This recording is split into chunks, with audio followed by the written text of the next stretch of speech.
That's how they teach you in school, he said, smiling. But that is not how life teaches you. And I would say that life is the best teacher of all. Most of the time, life does not talk to you. It just sort of pushes you around. Each push is life saying, "Wake up. There's something I want you to learn." What is this man talking about? I asked myself silently. Life pushing me around was talking to me? Now I knew I had to quit my job. I was talking to someone who needed to be locked up. If you learn life's lessons, you will do well. If not, life will just continue to push you around. People do two things. Some just let life push them around. Others get angry and push back. But they push back against their boss or their job or their husband or wife. They do not know it's life that's pushing. I had no idea what he was talking about. Life pushes all of us around. Some people give up and others fight. A few learn the lessons and move on. They welcome life pushing them around. To these few people, it means they need and want to learn something. They learn and move on. Most quit, and few like you fight. Rich Dad stood and shut the creaky old wooden window that needed repair. If you learn this lesson, you will grow into a wise, wealthy, and happy young man. If you don't, you will spend your life blaming a job, low pay, or your boss for your problems. You'll live life always hoping for that big break that will solve all your money problems. Rich Dad looked at me to see if I was still listening. His eyes met mine. We stared at each other, communicating through our eyes. Finally, I looked away once. I had absorbed his message. I knew he was right. I was blaming him, and I did ask to learn. I was fighting. Rich Dad continued. Or if you're the kind of person who has no guts, you just give up every time life pushes you. If you're that kind of person, you'll live all your life playing it safe, doing the right things, saving yourself for some event that never happens. Then you die a boring old man. You'll have lots of friends who really like you because you were such a nice, hardworking guy. But the truth is that you let life push you into submission. Deep down, you were terrified of taking risks. You really wanted to win, but the fear of losing was greater than the excitement of winning. Deep inside, you and only you know you didn't go for it. You chose to play it safe. Our eyes met again. You've been pushing me around, I asked. Some people might say that, smiled Rich Dad. I would say that I just gave you a taste of life. What taste of life? I asked, still angry, but now curious and ready to learn. You boys are the first people who have ever asked me to teach them how to make money. I have more than 150 employees, and not one of them has asked me what I know about money. They ask me for a job and a paycheck, but never to teach them about money. So most will spend their best years of their lives working for money, not really understanding what it is that they are working for. I sat there listening intently. So when Mike told me you wanted to learn how to make money, I decided to design a course that mirrored real life. I could talk until I was blue in the face, but you wouldn't hear a thing. So I decided to let life push you around a bit so you could hear me. That's why I only paid you 10 cents. So what is the lesson I learned from working for only 10 cents an hour? I asked. That you're cheap and exploit your workers? Rich Dad rocked back and laughed heartily. Finally he said, "You'd best change your point of view. Stop blaming me and thinking I'm the problem. If you think I'm the problem, then you have to change me. If you realize that you're the problem, then you can change yourself, learn something, and grow wiser. Most people want everyone else in the world to change but themselves. Let me tell you, it's easier to change yourself than everyone else." "I don't understand," I said. "Don't blame me for your problems," said Rich Dad, growing impatient. "But you only pay me 10 cents. So what are you learning?" Rich Dad asked, smiling. "That you're cheap," I said with a sly grin. "See? You think I'm the problem," said Rich Dad. "But you are." "Well, keep that attitude and you'll learn nothing." "Keep the attitude that I'm the problem, and what choices do you have?" "Well, if you don't pay me more, or show me more respect and teach me, I'll quit. Well put, Rich Dad said. And that's exactly what most people do. They quit and go looking for another job, a better opportunity, and higher pay, actually thinking that this will solve the problem. In most cases, it won't. So what should I do? I asked. Just take this measly 10 cents an hour and smile? Rich Dad smiled. That's what the other people do. But that's all they do. Waiting for a raise, thinking that more money will solve their problems. Most accept it, and some take a second job working harder, but again, accepting a small paycheck. I sat staring at the floor, beginning to understand the lesson Rich Dad was presenting. I could sense it was a taste of life. Finally, I looked up and asked, so what will solve the problem? This, he said, leaning forward in his chair and tapping me gently on the head. The stuff between your ears. It was at that moment that Rich Dad shared the pivotal point of view that separated him from his employees and my poor dad, and led me eventually become one of the richest men in Hawaii, while my highly educated but poor dad struggled financially all his life. It was a singular point of view that made all the difference over a lifetime. Rich Dad explained this point of view over and over, which I call lesson number 1. The poor and middle class work for money. The rich have money work for them. On that bright Saturday morning, I learned a completely different point of view from what I had been taught by my poor dad. At the age of 9, I understand that both dads wanted me to learn. Both dads encouraged me to study, but not the same things. My highly educated dad recommended that I do what he did. Son, I want you to study hard, get good grades, so you can find a safe, secure job with a big company and make sure it has excellent benefits. My rich dad wanted me to learn how money works so I could make it work for me. These lessons I would learn through life with the guidance, not because of a classroom. My rich dad continued my first lesson. I'm glad you got angry about working for 10 cents an hour. If you hadn't gotten angry and had simply accepted it, I would have to tell you that I could not teach you. You see, true learning takes energy, passion, and burning desire. Anger is a big part of that formula, for passion is anger and love combined. When it comes to money, most people want to play it safe, feel secure, so passion does not direct them. Fear does. So is that why they'll take jobs with low pay, I asked? Yes, said Rich Dad. Some people say I exploit people because I don't pay as much as the sugar plantation or the government. I say the people exploit themselves. It's their fear, not mine.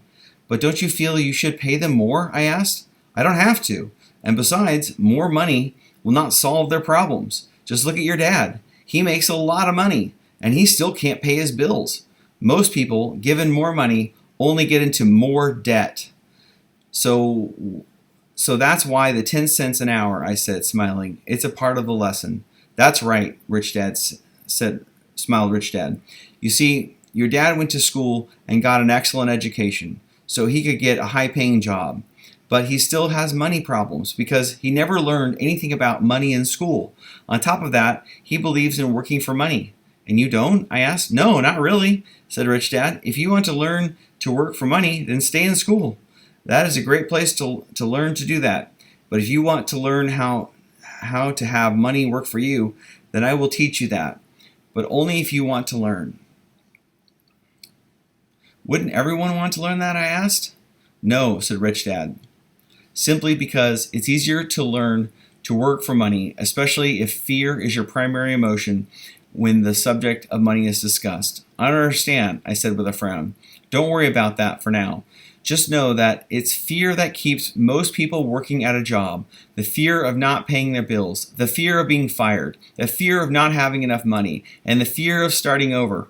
That's the price of studying to learn a profession or trade, and then work for money. Most people become a slave to money and then get angry at their boss. Learning to have money work for you is a completely different course of study, I asked. Absolutely, Rich Dad answered. Absolutely. We sat in silence on that beautiful Hawaiian Saturday morning. My friends had just started their Little League baseball game, but for some reason I was now thankful I had decided to work for 10 cents an hour. I sensed that I was about to learn something my friends wouldn't learn in school. Ready to learn? Asked Rich Dad. Absolutely, I said with a grin. I have kept my promise. I've been teaching you from afar, my rich dad said. At 9 years old, you've gotten a taste of what it feels like to work for money. Just multiply your last month by 50 years and you have an idea of what most people spend their life doing. I don't understand, I said. How do you feel waiting in line to see me, once to get hired and once to ask for money? Terrible, I said. If you choose to work for money, that is what life will be like, said Rich Dad. And how do you feel when Miss Martin dropped 3 dimes into your hand for the first 3 hours of work? I felt like it wasn't enough. It seemed like nothing. I was disappointed, I said. And that is how most employees feel when they look at their paychecks, especially after all the tax and deductions are taken out. At least you got 100%. You mean most workers don't get paid everything? I asked with amazement. Heavens no, said Rich Dad. The government always takes its share first. How do they do that? I asked. Taxes, said Rich Dad. You're taxed when you earn. You're taxed when you spend. You're taxed when you save. You're taxed when you die. Why do people let the government do that to them? The rich don't, said Rich Dad with a smile. The poor and the middle class do. I'll bet you that I earn more than your dad, yet he pays more in taxes. How can that be? I asked. At my age, that made no sense to me. Why would someone let the government do that to them? Rich Dad rocked slowly and silently in his chair, just looking at me. Ready to learn? He asked. I nodded my head slowly. As I said, there's a lot to learn. Learning how to save money, work for you is a lifetime study. Most people go to college for 4 years and their education ends. I already know that my study of money will continue over my lifetime, simply because the more I find out, I need to know. Most people never study the subject. They go to work, get their paycheck, balance their checkbook, and that's it. Then they wonder why they have money problems. They think that more money will solve the problem and don't realize that it's their lack of financial education that is the problem. So my dad has tax problems because he doesn't understand money? I asked, confused. Look, said Rich Dad, taxes are just one small section on learning how to have money work for you. Today, I just want to find out if you still have the passion to learn about money. Most people don't. They want to go to school, learn a profession, have fun at their work, and earn lots of money. One day they wake up with big money problems, and they can't stop working. That's the price of only knowing how to work for money instead of studying how to have money work for you. So do you still have passion to learn? Asked Rich Dad. I nodded my head. Good, said Rich Dad. Now get back to work. This time I will pay you nothing. What? I asked in amazement. You heard me. Nothing. You will work the same 3 hours every Saturday, but this time you will not get paid 10 cents per hour. You said you wanted to learn to not work for money, so I'm not going to pay you anything. I couldn't believe what I was hearing. I've already had this conversation with Mike, and he's already working, dusting and stacking canned goods for free. You'd better hurry and get back there. That's not fair, I shouted. You've got to pay me something. You said you wanted to learn. If you don't learn this now, you'll grow up to be like the 2 women and the old man sitting in my living room working for money and hoping I don't fire them. Or like your dad, earning lots of money only to be in debt up to his eyeballs, hoping more money will solve his problem. If that's what you want, I'll go back to our original deal of 10 cents per hour. Or you can do what most adults do, complain that there isn't enough pay, quit, and go look for another job. But what do I do? I asked. Rich Dad tapped me on the head. Use this, he said. If you use it well, you will soon thank me for giving you an opportunity and you will grow into a rich man. I stood there, still not believing what a raw deal I was handed. I came to ask for a raise, and somehow I was instead working for nothing. Rich Dad tapped me on the head again and said, use this. Now get out of here and get back to work. Lesson number 1, the rich don't work for money. I didn't tell my dad I wasn't being paid. He wouldn't have understood, and I didn't want to try to explain something I didn't understand myself. For 3 more weeks, Mike and I worked 3 hours every Saturday for nothing. The work didn't bother me, and the routine got easier, but but it was the missed baseball games and not being able to afford to buy a few comic books that got to me. Rich Dad stopped by at noon on the third week. We heard his truck pull up in the parking lot and sputter when the engine was turned off. He entered the store and greeted Miss Martin with a hug. After finding out how things were going in the store, he reached into the ice cream freezer, pulled out 2 bars, paid for them, and signaled to Mike and me. "Let's go for a walk, boys." He crossed the street, dodging a few cars, walking across the large grassy field where a few adults were playing softball. Sitting down at a lone picnic table, he handed Mike and me the treats. "How's it going, boys?" "Okay," Mike said. I nodded in agreement. "Learn anything yet?" Rich Dad asked. Mike and I looked at each other, shrugged our shoulders, and shook our heads in unison. "Avoiding one of life's biggest traps. Well, you boys had better start thinking. You're staring at one of life's biggest lessons. If you learn it, you'll enjoy a life of great freedom and security. If you don't, you'll wind up like Miss Martin and most of the people playing softball in this park. They work very hard for little money, clinging to the illusion of job security and looking forward to a 3-week vacation each year and maybe a skimpy pension after 45 years of service. If that excites you, I'll give you a raise to 25 cents an hour. But these are good, hardworking people. Are you making fun of them?" I demanded. A smile came over Rich Dad's face. "Miss Martin is like a mother to me. I would never be that cruel. I may sound unkind because I'm doing my best to point something out to the two of you.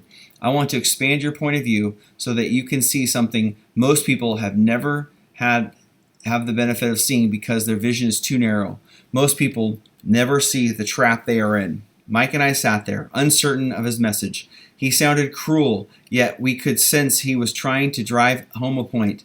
With a smile, Rich Dad said, "Doesn't that 25 cents an hour sound good? Doesn't it make your heart beat a little faster?" I shook my head no, but it really did. 25 cents an hour would be big bucks to me. "Okay, I'll pay you $1 an hour," Rich Dad said with a sly grin. Now my heart started a race. My brain was screaming, "Take it, take it!" I could not believe what I was hearing. Still, I said nothing. "Okay, $2 an hour." My little brain and heart nearly exploded. After all, it was 1956, and being paid $2 an hour would have made me the richest kid in the world. I couldn't imagine earning that kind of money. I wanted to say yes. I wanted the deal. I could picture a new bicycle, new baseball glove, and the adoration of my friends when I flashed some cash. On top of that, Jimmy and his rich friends could never call me poor again, but somehow my mouth stayed shut. The ice cream had melted and was running down my hand. Rich Dad was looking at 2 boys staring back at him, eyes wide open, brains empty. He was testing us, and he knew there was a part of our emotions that wanted to take the deal. He understood that every person has a weak and needy part of their soul that can be bought, and he knew that every individual also had a part of their soul that was resilient and could never be bought. It was only a question of which one was stronger. "Okay, $5 an hour." Suddenly I was silent. Something had changed. The offer was too big and ridiculous. Not many grown-ups in 1956 made more than that, but quickly my temptation disappeared and calm set in. Slowly I turned to my left to look at Mike. He looked back at me. The part of my soul that was weak and needy and silenced, the part of me that had no price, took over. I knew Mike had gotten that point too. "Good," said Rich Dad softly. "Most people have a price, and they have a price because of human emotions named fear and greed. First, the fear of being without money motivates us to work hard, and then once we get that paycheck, greed or desire starts us thinking about all the wonderful things that money can buy. The pattern is then set." "What pattern?" I asked. "The pattern of get up, go to work, pay bills, get up, go to work, pay bills." People's lives are forever controlled by 2 emotions, fear and greed. Offer them more money, and they continue the cycle by increasing their spending. That is what I call the rat race. "There is another way?" Mike asked. "There is another way?" Mike asked.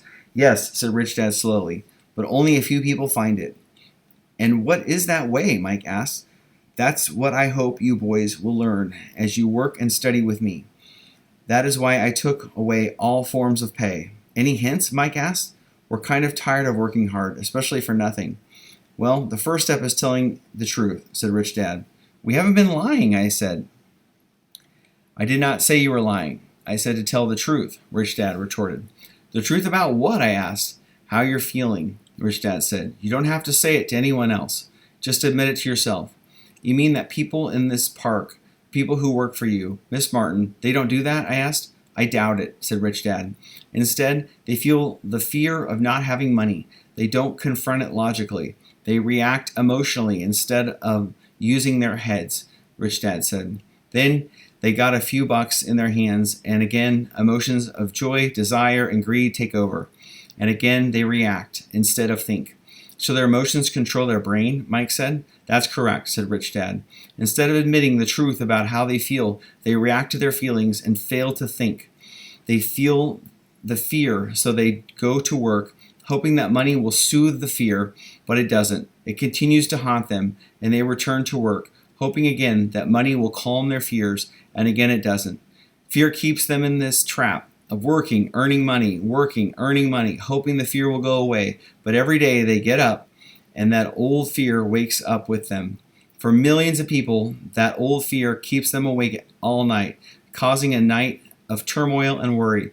So they get up and go to work, hoping that a paycheck that will kill that fear gnawing at their soul. Money is running their lives, and they refuse to tell the truth about that. Money is in control of their emotions and their souls. Rich Dad sat quietly, letting his words sink in. Mike and I heard what he said, but didn't understand fully what he was talking about. I just knew that I often wondered why grown-ups hurried off to work. It did not seem like much fun, and they never looked that happy. But something kept me going, realizing we had absorbed as much as possible of what he was talking about.